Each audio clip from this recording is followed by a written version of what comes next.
दुष्काळ पडल्यात ग्रहित आहे. एकदा नवीन जे आहेत कॅन्डिडेट त्यांना एकदा निवडून बघायचं. तालुक्यासाठी किंवा आपल्या मतदारसंघासाठी जे योगदान देऊ शकतात त्यांना मतदान करायचं. आपलं विकासाचा वादा अजितदादा. शरद पवारच्या बाजूने भावनिक म्हणलं तर उलट दादांनाच लोकांनी पाहून घेऊन मतदान केलं पाहिजे. कुणाला मत दिलं तर कुठं जाईन ते सगळ्यांना माहिती. देशामध्ये तरी सरकार 99% मोदीचंच येईल. वहिनींना देऊ. त्याच्यामुळे ताईंना अनुभव जास्त आहे. काम व्यवस्थित करते.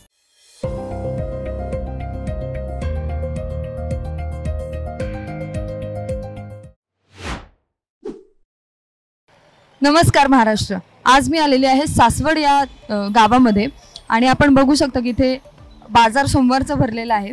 आता जाणून घेऊयात सासवडमधल्या लोकांचं काय म्हणणं आहे. चला. प्रत्येक सामान्य माणसाला प्रश्न पडलाय की आता ताईंना निवडायचं का वहिनींना निवडायचं.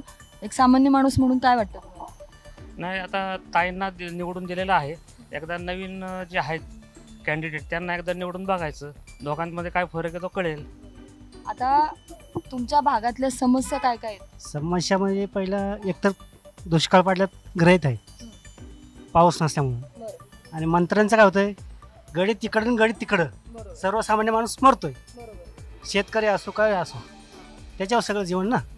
मग आणि दुसरा एक मुद्दा, गुंतवणूक गुंतवणूक करतात पण त्यातल्या कंपन्या डुबून जातात. अशा या कंपन्या. ताई का बहिणी याच्यापेक्षाही पुढे जाऊन आता दादा की साहेब ही निवडायची वेळ आलेली आहे मतदारावर. तर तुम्ही एक सामान्य माणूस म्हणून काय सांगा?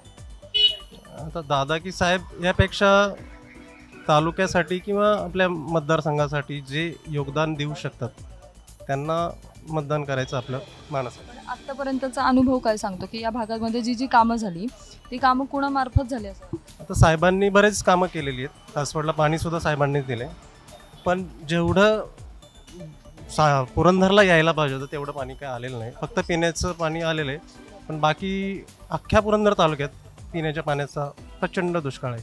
की ताईंना निवडायचं का वहिनींना निवडायचं, तर तुमचं उत्तर काय असणार आहे? आमचं उत्तर विकासाचा वादा अजितदादा आणि सुनीत्रा वहिनीच खासदार होणार. पण आता प्रश्न असा आहे पुढे की शरद पवारांसारखं मोठं प्रस्थ समोर असताना, सुप्रियाताईंसारखी नावाजली गेलेली व्यक्ती समोर असताना सुनेत्रा वहिनींनी कसा टिकाव धरला पाहिजे असं वाटतं? आता युवा वर्ग सगळं दादांच्याच मागं आहे आणि दादांनी आता तालुक्यामध्ये बारामतीमध्ये आपल्या मतदारसंघामध्ये चांगला विकास केलेला आहे.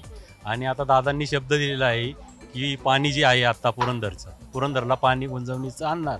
आत्ता जी सभा झाली त्या सभेमध्ये दादांनी शब्द दिलेला आहे की सुनेत्राताई खासदार झाल्या तर पुरंदरमध्ये 100% पाणी आणणार. दादांना निवडायचं का पवार साहेबांना निवडायचं, नक्की करायचं काय? आता तुम्ही एक सामान्य माणूस म्हणून आणि एक अनुभवी माणूस म्हणून सांगा की काय केलं पाहिजे? आम्ही शरद पवारच्या बाजूने सुप्रिया सुळेलाच मतदान करणार. ताईंनी या भागात काय काय कामं केली असं? भरपूर कामं केलेत आमच्याकडे. यंदाच्या निवडणुकीसाठी जनतेचं काय ठरलंय? जनतेने तुतारी वाजवावी का घड्याळ निवडावं? घड्याळ निवडावं. का बरं? कारण दादांनी खूप विकास केलेला आहे आणि ताईंचं काय भागात तसं काम नाही. ते दादांचीच कामं दाखवतात ताई. असं ताईंचं वैयक्तिक असं काही काम नाही कुठले. ताई किंवा भावनिक, तसं भावनिक म्हणलं तर उलट दादांनाच लोकांनी पाहून घेऊन मतदान केलं पाहिजे. कारण दादांनीच आत्तापर्यंत पक्ष वाढवण्यासाठी काम केले. ताईंनी असं काय केलं पक्षासाठी किंवा पवार साहेबांसाठी? सर्वसामान्य माणसाला याची जाणीव आहे का की ताईंना सपोर्ट केला तर तो महाविकास आघाडीला जाणार आहे आणि वहिनींना सपोर्ट केला तर तो युतीला जाणार आहे? याची जनजागृती आहे का गावात? नाही, हे तर चांगल्या पद्धतीत जनजागृती. इथली लोक चांगली सुशिक्षित आहेत, सक्षम आहेत, माहिती आहे सगळ्यांना. कुणाला मत दिलं तर कुठं जाईन ते सगळ्यांना माहिती आहे. आता आम्ही तुमच्या गावात फिरतोय, बऱ्यापैकी असं जाणवलं की काही लोकांना सुनेत्रा वहिनींबद्दल तेवढी माहिती नाही आहे किंवा परिचयाच्या नाही आहेत. तर तुम्ही काय सांगाल?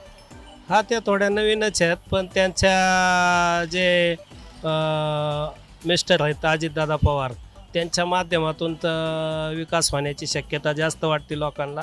त्याच्यामुळं त्यांच्याकडे कल जातो थोडा. की कोणाला निवडायचं, ताईंना की वहिनींना? तुम्हाला काय वाटतं कोणाला निवडलं पाहिजे? तसं सुनेत्रा ताईच, म्हणजे सुनेत्राताई एक आत्ता ते सत्तेच्या बाजूला आहेत आणि देशामध्ये तरी सरकार 99% मोदीचंच येईल.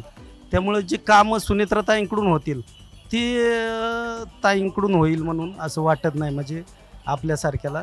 कारण सत्तेत असल्यावर जी कामं होतात ती सत्तेच्या विरोधात राहून कामं होणार नाहीत, असा एक विषय. ताईंना निवडायचंय का वहिनींना निवडायचंय यंदा? आता ताईंना तर आम्ही 20 वर्ष झालं मतदान देतोयच, त्यात काही अडचणच नाही. पण ह्यावेळेस वहिनींना देऊ. नवीन चेहरा बाजारात आहे. परत वर मोदी साहेबांच्या त्या समर्थनातूनच निवडणूक लढतायत, त्यामुळं त्यांना द्यायची इच्छा आहे आमची. बारामती मतदारसंघातलं वातावरण माहिती आहे तुम्हाला. आता काय करावं लोकांनी, कोणाला निवडावं? सुप्रियाताई. ताईंची कामं आहेत आमच्या गावात आहे, रस्त्याचं पण काम ताईंच्याच माध्यमातून झालेलं आहे, त्याच्यामुळे ताईंना अनुभव जास्त आहे. प्रश्न पडलाय सामान्य माणसाला की ताईंना निवडायचं का वहिनींना निवडायचं. सामान्य माणसाने काय करावं? ताईंना निवडा. का निवडावं ताईंना? ताई चांगले आहेत, काम व्यवस्थित करतात. आणि पवार साहेब पाठीशी आहेत म्हणून ताईंना निवडावं का ताईंचं कर्तृत्व? पवार साहेबांचं चांगले आतापर्यंत कौतुक चांगले.